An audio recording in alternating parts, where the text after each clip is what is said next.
के बीच? आज बच्चों के बीच रंगारंग कार्यक्रम होने जा रहा है। बच्चे यहाँ कला का प्रदर्शन करेंगे, बच्चे दिखाएंगे अलग अलग राज्य की संस्कृति को। कुछ बच्चे विज्ञान के माध्यम से बताएंगे कि क्या चल रहा है देश में, कैसे तकनीकी के जरिए देश का विकास किया जा सकता है।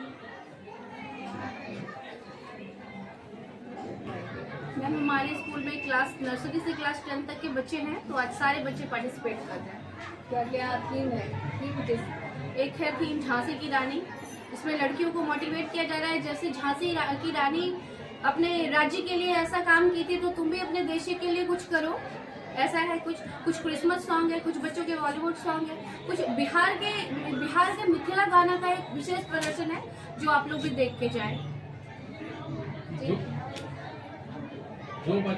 हाँ, 3 रैंक होगा डांस का, फर्स्ट रैंक, सेकेंड रैंक और थर्ड रैंक। जो बच्चे जैसा परफॉर्मेंस करेंगे वैसे बच्चों को प्राइज डिस्ट्रीब्यूशन होगा। प्राइज डिस्ट्रीब्यूशन लास्ट में होगा। किस क्लास से किस क्लास के बच्चे तक का परफॉर्मेंस किया होगा? क्लास नर्सरी से क्लास 10 तक। चीफ गेस्ट के तौर पे तो पहुंच रहे हैं क्या? आज हमारे स्कूल के अध्यक्ष डॉक्टर वीरेंद्र कुमार सिंह वो आ रहे हैं। तो शिक्षा के साथ साथ एक्स्ट्रा एक्टिविटी जो है बच्चों के बीच कितना मायने रख रहा है? अभी बच्चों के जो न्यू NEP आई है उसमें बच्चों को यही कहा जा रहा है कि रटंत विद्या से शिक्षा नहीं मिल सकती। आप ऐसा नहीं कि सिर्फ बुकिश नॉलेज से ज्ञान ले सकते, आप जितना करके सीखते हैं वो बच्चों को ज्यादा है, जो कि हम बच्चों को आज सिखा रहे हैं। और आज ही के दिन नहीं, हम लोग स्कूल में रंगोली कंपटीशन जो बीच बीच में परफॉर्मेंस करते हैं, जिसका आप आज सारा देख सकते हैं कुछ बच्चों के माध्यम से। उन पेरेंट्स को क्या कहिएगा जो बच्चे को सिर्फ शिक्षा की ओर, एजुकेशन की ओर बढ़ाने की कोशिश करते हैं, एक्स्ट्रा एक्टिविटी पर वो ध्यान नहीं देते? हाँ, ऐसे भी पेरेंट्स हैं जिनको लगता है कि इसमें टाइम बर्बाद हो रहा है बच्चों का, डांस में चाहे कोई भी एक्स्ट्रा एक्टिविटी, रंगोली हो चाहे जो भी साइंस हो। तो हम पेरेंट्स से ये कहना चाहेंगे कि बच्चों के लिए जितना बुक का नॉलेज जरूरी है उतना हर चीज जरूरी है, क्योंकि अभी सिर्फ पढ़ लेने से नॉलेज गेन नहीं किया जा सकता। अभी करके सीखने को ज्यादा जोर दे रहा है NEP ये कह रहा है कि बच्चे जितना करेंगे बच्चा उतना सीखेंगे। अगर बच्चा को कोई वर्ड भी दे रहा है ना, तो आप वर्ड को कह दीजिए गूगल पर सर्च करने। जब बच्चा गूगल पे सर्च करता है तो उसका ढेर सारा मीनिंग सीखता है। इसलिए हम बच्चों को, माता पिता से मेरा यही रिक्वेस्ट रहेगा कि बच्चों को करके सीखने का देना, कि बुकिश नॉलेज पे जोर दें। अच्छा, न्यू सेशन भी स्टार्ट होने वाला है मैम, उसके लिए क्या कुछ खास है, क्या कुछ खास ऑफर रहेगा इस बार के लिए? हाँ, हमारे स्कूल में न्यू सेशन स्टार्ट हो रहा है। अब तो हम ये चाहेंगे जो भी अभी तक में हमारे स्कूल में कुछ भी कमियां रही हो तो वो हम इस साल बेहतर करें। और आप लोग को हम बताना चाहेंगे कि इस बार जो हमारे स्कूल का 10th का रिजल्ट हुआ है, 10th के रिजल्ट में 95% बच्चे यहाँ से 95% हाईएस्ट रैंक लिया है। और जिन माता पिता मेरा वीडियो देख रहे हैं उनको भी कहेंगे कि अपने बच्चों का नामांकन इस स्कूल में कराएं, और इस स्कूल में एडमिशन कराने के बाद आपके बच्चे का रैंक भी अच्छा आएगा।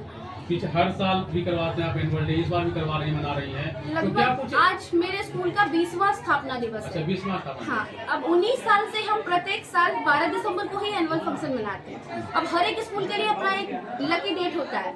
एलन जोसेफ पब्लिक स्कूल के लिए भी ये 12 दिसंबर कुछ ऐसा ही दिन है जिसको हम लोग एनुअल डे के रूप में सेलिब्रेट करते हैं। तो आज के जो करिकुलम है इसमें क्या कुछ पिछले साल की अपेक्षा एक्स्ट्रा इंक्लूड किए हैं? हाँ, पिछले साल के में अभी जैसे कि समाज में एसिड अटैक बहुत देखने को मिल रहा है, लड़कियों को कैसे प्रताड़ित किया जा रहा है, तो आज हमारी बच्चियां वो दिखाएंगी आपको कि एसिड अटैक के बाद लड़कियों की लाइफ कैसे खराब हो जाती है, वो बताएंगी लड़कियां। और भी कुछ है जो लड़कियों के साथ अभी देश की जो व्यवस्था चल रही है उसमें लड़कियों की जो दुर्दशा है वो हमारी बच्चियां बताएगी, चाहे वो दहेज को लेके हो, चाहे वो एसिड अटैक हो, चाहे फिर आप जान ही रहे हैं लड़कियों के साथ समाज में कितनी तरह की कुव्यवस्थाएं चल रही है। कहने का मतलब शिक्षा के साथ साथ आपका स्कूल जो है बच्चों को आत्मनिर्भर भी कहीं ना कहीं बना रही है। हाँ, शिक्षा संस्कार भी दे रहा है। हाँ, संस्कार भी दे रहा है। और लड़की हो चाहे लड़के, हर एक बच्चे को ये बताया जा रहा है कि आत्मनिर्भर बनो। ऐसा नहीं कि हम किसी के ऊपर डिपेंड है कि मेरे माता पिता हमको करके देंगे तो हम करेंगे।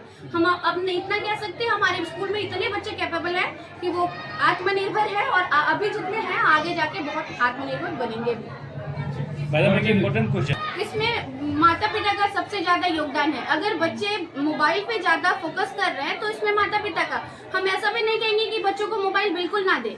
मोबाइल बच्चों के लिए जरूरी चीज है, मोबाइल दीजिए बच्चों को, लेकिन एक टाइम लिमिट पे। और अगर आप बच्चों को मोबाइल दे रहे हैं तो बच्चों के आसपास इर्द गिर्द रहें, क्योंकि मोबाइल में जितना नॉलेजेबल थिंग है उतना अननेसेसरी चीज भी है जो बच्चों को नहीं देखना है। मैडम आपकी स्कूल इस पे किस तरह से बच्चों को गाइड करती है? हम खास लोग करके मंथली पीटीएम करवाते हैं। मंथली पीटीएम करवाने के बाद जितने पेरेंट्स को मिलते हैं, पेरेंट्स का मोस्टली यही शिकायत रहता है कि मैडम बच्चा पढ़ता नहीं है, दिन भर फोन चलाता है। तो हमारे स्कूल के जो हेड है वो बताते हैं कि बच्चों को कैसे मोबाइल से दूर रखा जाए, और हम लोग इसके लिए स्कूल में अलग अलग तरह के एक्टिविटी, कार्टून वगैरह भी दिखाते हैं, जो कि बच्चों को कार्टून में इंटरेस्ट हो, जाके बच्चे कार्टून में अगर सर्च भी कर रहे हैं तो उसी रिलेटेड कार्टून दिखाए। और एक्सपेरिमेंट को भी, साइंस के एक्सपेरिमेंट को भी जोड़ दे रहे हैं कि बच्चा कुछ ऐसा दिन भर में ऐसा एक्सपेरिमेंट दिखाते हैं। कुछ हर एक वीक में एक दिन बंधा हुआ है जिस दिन एक्सपेरिमेंट दिखाना होता है। तो बच्चा उस चीज को बनाने के लिए, जैसे साइंस का ही कुछ दे दिए, वाटर साइकिल दे दिए, तो वाटर साइकिल बनाने के लिए वो जब यूट्यूब पे जाता है तो ढेर सारा वीडियो देखता है। जब वो ढेर सारे वीडियो देखता है तो उसी में वो सीखता है और वो फिर बनाता है। मैडम एक क्वेश्चन और है, बच्चे मोबाइल से दूर, मेरे हिसाब से बच्चों को पूरा ही मोबाइल से दूर ही नहीं किया जाना चाहिए, क्योंकि अभी इसमें भी बहुत नॉलेज है। ऐसा नहीं है बोलेंगे कि मोबाइल से बिल्कुल दूर है, लेकिन माता पिता इस चीज का बहुत ध्यान रखें, चाहे माता पिता चाहे गार्जियन, कि बच्चों को एक टाइम लिमिट बांध दे, चाहे 20 मिनट 30 मिनट, उस टाइम ही बच्चों को दे मोबाइल, और जो नेसेसरी थिंग है वो ही सर्च करके दे और वही बताए, जो कि बच्चा उससे कुछ गेन कर पाए। अच्छा, आज के डेट में डिजिटलाइजेशन हो गया है हमारा देश, और कहीं ना कहीं ये स्कूल का ही, ये शिक्षा का ही ये देन है कि बच्चों को ऑनलाइन क्लास करवाते हैं। तो आप क्या मानती है, ऑनलाइन जो क्लास होता है वो बेटर है, या फिर अभी जो ऑफलाइन क्लास हो रहा है, तो आप किस नजर से देखते हैं इसको? देखिए, ऑफलाइन क्लास में जो बच्चा सीखता है वो ऑनलाइन क्लास में कभी भी कोई भी बच्चा नहीं सीखता। आप भी पढ़े हैं, हम भी पढ़े हैं। जब हम ऑनलाइन क्लासेस करते हैं तो हमारा माइंड जो है डाइवर्सन की तरफ जाता है, हमारा माइंड डाइवर्ट करता है। जरूरी नहीं है कि हम एक ही चीज को देखें और एक ही चीज को समझें, लेकिन जब हम ऑफलाइन क्लास करते हैं, सामने टीचर रहते हैं, तो हम इधर उधर देख नहीं सकते, क्योंकि हमारे टीचर उसी टाइम हमको पनिश कर देंगे, हमको पनिशमेंट का डर रहता है। और ऑनलाइन क्लास में बच्चे पढ़ते हैं, ऐसा नहीं कि नहीं पढ़ते हैं, बट वही बच्चे पढ़ते हैं जो बहुत ज्यादा सिंसियर बच्चे होते हैं। उसमें जो थोड़ा एवरेज बच्चे होते हैं वो छूट जाते हैं। परिचय दीजिएगा अपना। मेरा नाम मोना शुक्ला है, मैं इस स्कूल की व्यवस्थापक हूँ। क्या मैसेज देंगे बच्चों के बीच और क्या कुछ खास होने वाला है इसमें? कि सबसे पहले तो फाउंडेशन डे मनाने का मतलब ये है कि स्कूल जो 20 साल का यात्रा किया, और 20 साल के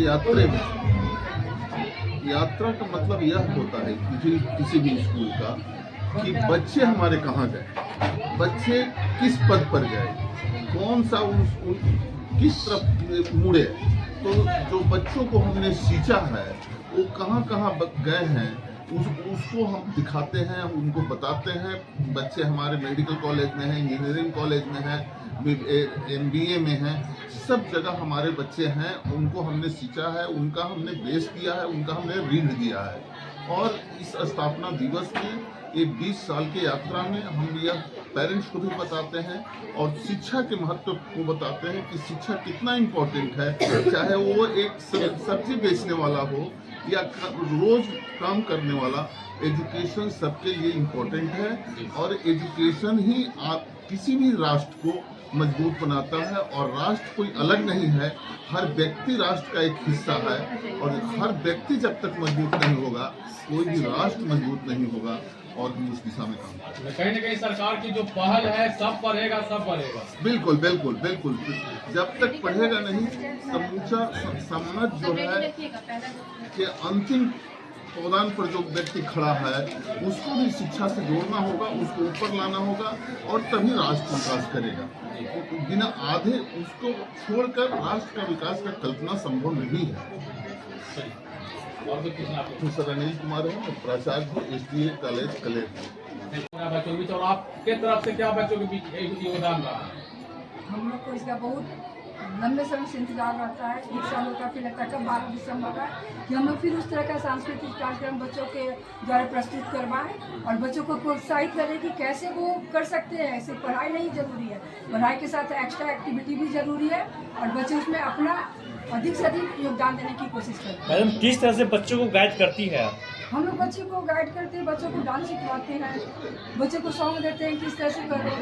उसके लिए हम लोग पहले से प्रिपरेशन करवाते हैं, डांस एक्टिविटी के साथ करवाते हैं क्लास में छोटे बच्चों को, कि ताकि वो एक्टिविटी कर सके। डांस छोटे बच्चों को तो उतना नहीं रहता कि हम कैसे करेंगे, लेकिन उसको हम लोग सिखाते हैं, प्रशिक्षण देते हैं।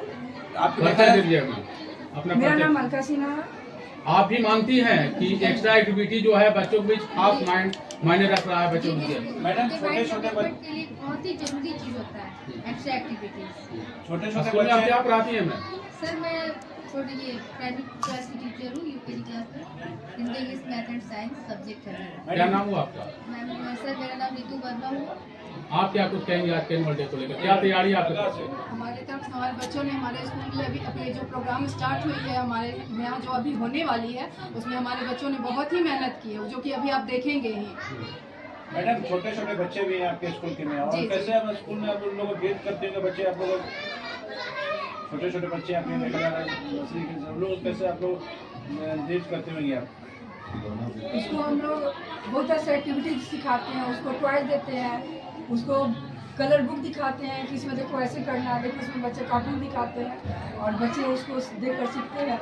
छोटे आप क्या कुछ नया लेकर आ रही हैं इस बार बच्चे के बीच? हमारे स्कूल में जो बच्चे इतना अच्छा कर रहे हैं साइंस की एक्टिविटी को लेके, अनदर किसी भी तरह की एक्टिविटी, जैसे फॉर एग्जांपल अपना स्किल्स कैसे डेवलप करना है साइंस में, अनदर किसी भी फील्ड पे बच्चे इतने अच्छे काम कर रहे हैं। जैसे आज के समय में लड़कियों को वुमेन एम्पावरमेंट पे जोर डालना है, वो भी वो दिखा रही है कि मैम कैसे एक लड़की है, अगर लड़की को दबा के रखा जा सके तो लड़की घर पे खुद से बैठ के कुछ नहीं कर सकती, बट उसको दिखा रही है मैम एक लड़की है तो मैम हम अकेले भी किसी तरह के बिजनेस कर सकते हैं, कुछ पढ़ा सकते हैं, यानी कि अपने आप पे काम करना है हर एक लड़की को, ना कि सेल्फ डिपेंड, ना कि दूसरे के ऊपर डिपेंड रहना है। सेल्फ डिपेंड होके किस तरीके से काम करना है एक लड़की के लिए कितना जरूरी होता है, ना कि वो पेरेंट्स के ऊपर डिपेंड रहे, खुद के ऊपर डिपेंड हो लड़की, ताकि देश चल पाए और लड़की को कोई पीछे ना कर सके। कहीं न कहीं महिलाओं को जागरूक करने की एक कोशिश है। बिल्कुल सर, बिल्कुल सर। किस तरह से जागरूक करती है आप मैम महिलाओं को? मैं भी यही कहूंगी, मैं बच्चे से हमेशा ये कहती हूँ, लड़की हो लड़का हो जितने भी कहते हैं, लड़की को कहते हैं देखो किसी के ऊपर ऐसा भी मत, लड़के हो हमेशा ऐसा याद रखना कि वो लड़की है तो वो ये भेदभाव मत करना कि वो लड़की है। बहुत बच्चे में अभी भी मैंने देखा है मैम ये तो नहीं कर पाएगी, ये लड़की है, मैम ये तो ऐसा कर पाएगा क्योंकि ये लड़का है। मैं सबसे पहले मैं इन बातों को कहती हूँ कि बेटा ये गलत बात मत सोचो कि ये लड़का है तो ये इस काम को कर लेगा और ये लड़की है तो ये इस काम को कर लेगी। नहीं, तुम्हारे अंदर भी वही क्वालिटी है जो उसके अंदर है। तुम्हारे अगर तुमको ऐसा लग रहा है कि इस बच्ची में ज्यादा क्वालिटी तुम्हारे में नहीं है तो तुम अपने आप में वो डेवलप करो कि देखो उस चीज को, तुम देखो कि इसमें कहाँ कमी है, अगर कमी है तुम सीखो उससे कि वो अगर वैसा करे तुम भी वो करो, चाहे वो लड़का हो चाहे वो लड़की हो, बराबर तरीके से चलो। तो आपके द्वारा क्या थीम है इसका? थीम ये है मेरा कि अगर हम सबसे पहले तो ये जो झांसी की रानी वाला है ये एक्ट बच्चों को करवाने के लिए हम अपना फोकस करवाए हैं। अनदर एसिड एक्ट वाला जो मैम जैसे कि मैम ने बताया एसिड एक्ट के बारे में, ये इतना अच्छा एक्ट है कि लोगों को समझ में आएगा कि अगर आप एक फॉर एग्जाम्पल एक लड़का है, आप एक लड़की के ऊपर एसिड फेंक दे रहे हैं तो वो लड़की की पूरी कैरियर खराब हो जाएगी। एक लड़की अपने फेस की वजह से सोसाइटी को अपना फेस नहीं दिखा पा रही है, कुछ करना तो चाह रही है पर वो सोसाइटी को अपने आप को रिप्रेजेंट नहीं कर पा रही। उसके अंदर बहुत क्वालिटी है, एक उसमें से एक डॉक्टर बनी हुई है, एक डॉक्टर बनी हुई है, लेकिन डॉक्टर है लेकिन फिर भी उसको अपने वो तो कह रही है सोसाइटी को कि मैं तुम्हारे लिए काम कर रही हूँ, मैं डॉक्टर हूँ, नंदिनी डॉक्टर बनी उसमें एक्ट कर रही है, कह रही है मैं तो एक डॉक्टर हूँ, मैं तो सोसाइटी के लिए काम कर रही हूँ, बट मेरा क्या गलती है कि मैं अपने फेस को छुपा के चल रही हूँ, बल्कि मैं काम तो सोसाइटी के लिए कर रही हूँ। समाज में जो महिला के प्रति जो भेदभाव हो रहा है उसको दूर करने की कोशिश ये भेदभाव नहीं होना चाहिए। क्या नाम हुआ आपका? सोमी शुक्ला। चलो, थैंक यू।